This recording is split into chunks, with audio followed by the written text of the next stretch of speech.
Hi, Black Cat Recapped here. Today I am going to explain a sci-fi movie named Paradise. In the future, there's a German biotech company called Aeon. They have a medical procedure that can take time from one person's life and give it to someone else, as long as they're a good match. People who need money can sell years of their life through this. It makes them get old quickly.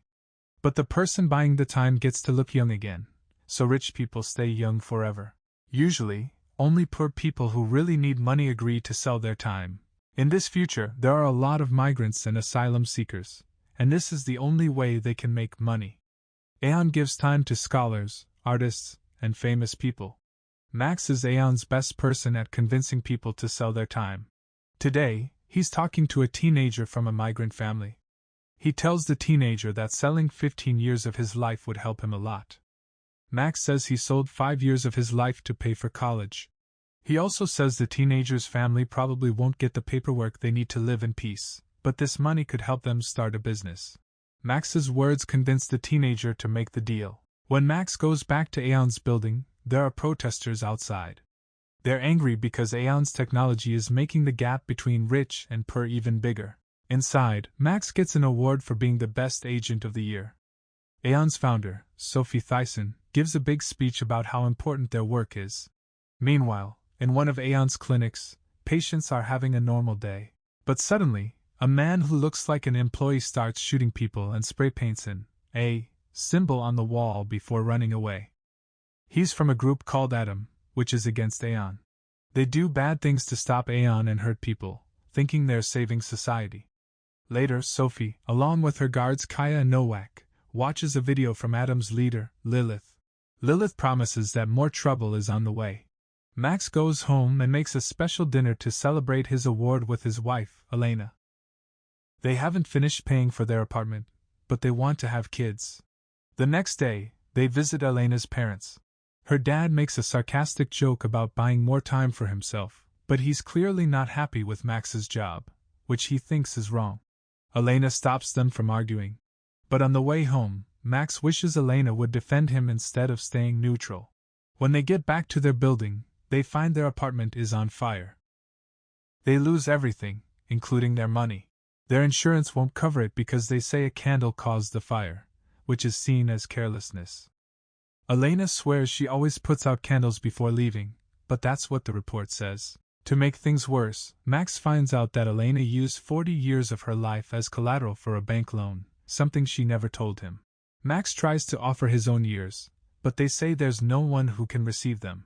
This is confusing because he donated in the past, but the person who got his years must have died recently. After leaving the insurance company, the police arrest Elena to stop her from leaving the country. Max promises to find another way to get the money to pay the bank.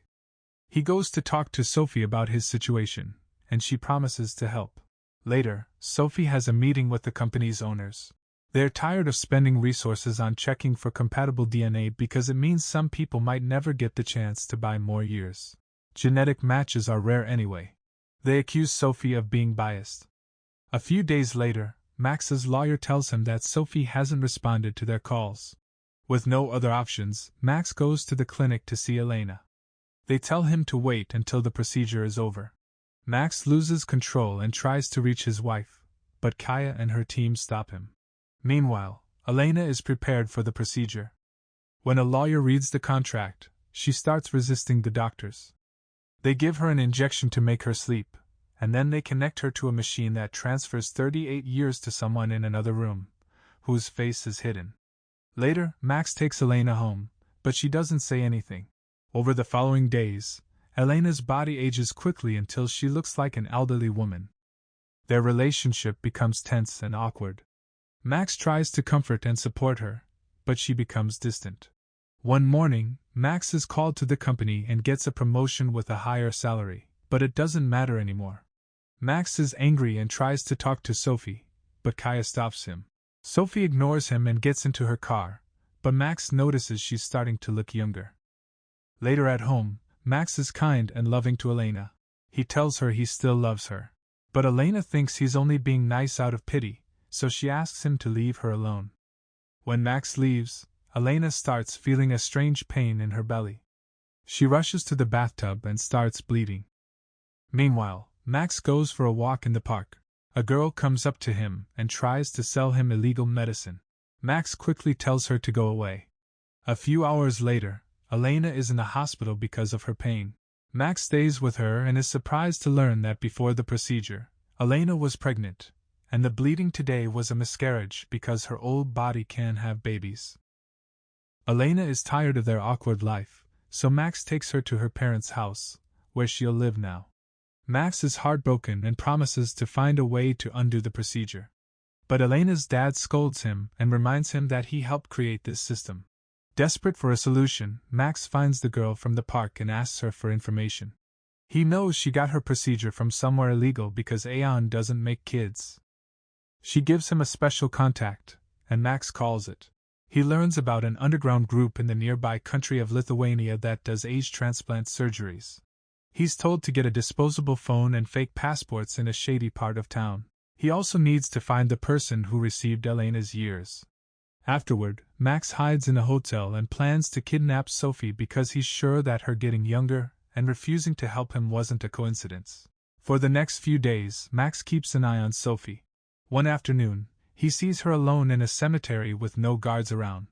Max hides his face and approaches the now young-looking Sophie. She starts yelling for help and tries to run away. Max catches up quickly and uses an electric shock weapon to make her unconscious. Then, he puts an A on a grave to make it seem like the Atom Group did it. Afterward, Max goes to pick up Elena from her workplace and asks her to trust him. They go to an abandoned building where he's keeping an illegal van and Sophie tied up. Elena thinks this is crazy, and they argue. Max convinces her to come along when he says it's their only chance to start over and have a family. At the cemetery, Kaya and Nowak investigate the situation. Nowak uses security camera footage to trace the car Max used. Everything was bought with a fake account, but Nowak follows the purchases until he finds the first one linked to Max's real account. So now they're looking for him. Nowak wonders if they should call the police, but Kaya disagrees. By the time they reach the abandoned building, the couple is already gone.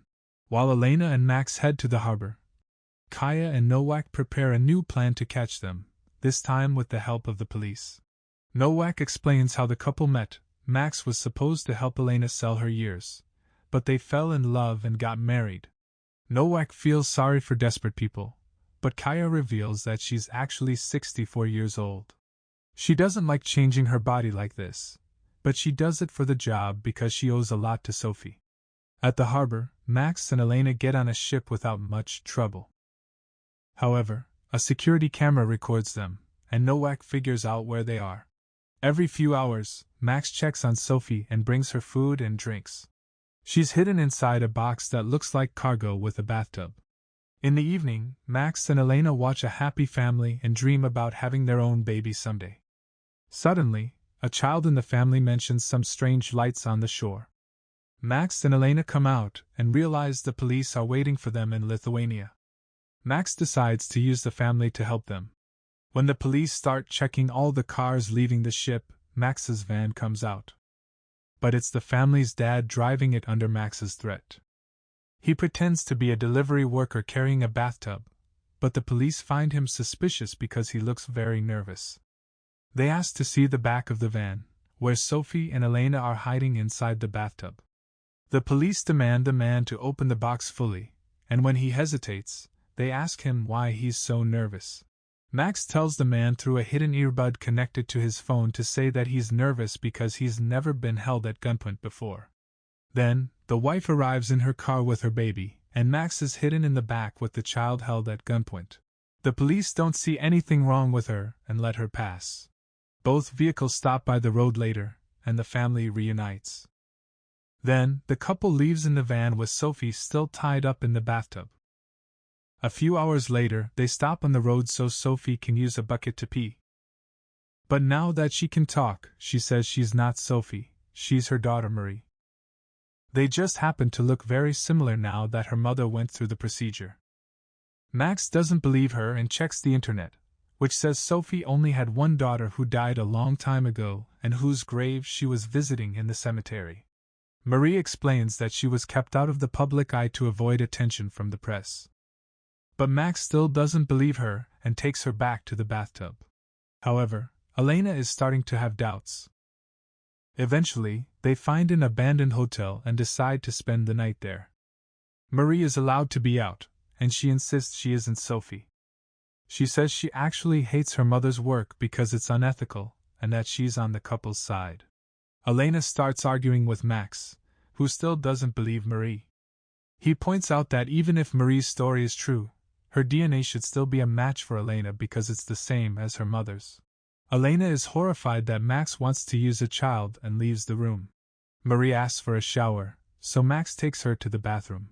While Marie explains that Sophie invented the age transplant method while trying to cure her sister, Max turns around so she can change.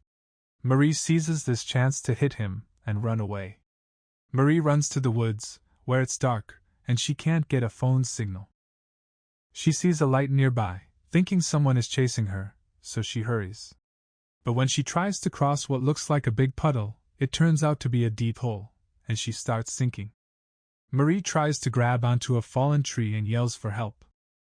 Luckily, the light is Elena, who quickly helps her get out. The women return to the hotel, and Marie can finally take her shower. When she takes off her clothes, Elena notices that she doesn't have the scars from the procedure, which means she really is Marie. Elena tells Max about Marie not having the scars from the procedure, but Max explains that her skin probably healed during the procedure. Meanwhile, Nowak tells Kaya that he's found the couple's location, and they prepare to go after them. A few hours later, Elena and Max are suddenly awakened by several men pointing guns at them. It's the Adam group. Lilith reveals herself and confirms that the girl is Marie, not Sophie. They are taken to an abandoned building where Lilith reveals the truth. Sophie had been searching for an age donor for herself, and Elena happened to be that person. The company sent Max because he was their best donation manager, but instead of making Elena donate, they fell in love and got married. When Sophie needed the donation, she purposely set fire to their apartment and had Max's potential donor killed to prevent him from donating some of his years. When Max accuses Lilith of being a murderer, Lilith gives Elena a gun with only one bullet. She tells Elena to kill Marie or herself. Elena can't bring herself to do either and drops the gun. Lilith points out that everyone becomes a pacifist when they have to take a life themselves, but they have no problem allowing doctors to do it on their behalf. At that moment, Max's burner phone receives the location of the illegal clinic, which will be valid for 6 hours. To make it to the appointment, the couple must help Lilith kill Sophie. When Kaya's team surrounds the building, Max pretends that Adam is not with them. He tells the team that only Sophie is allowed inside and that Elena will shoot Marie if anyone else tries to enter.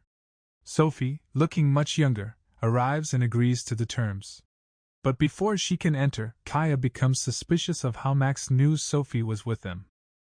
She realizes it's a trap, and suddenly, Nowak shoots Sophie, knocking her out.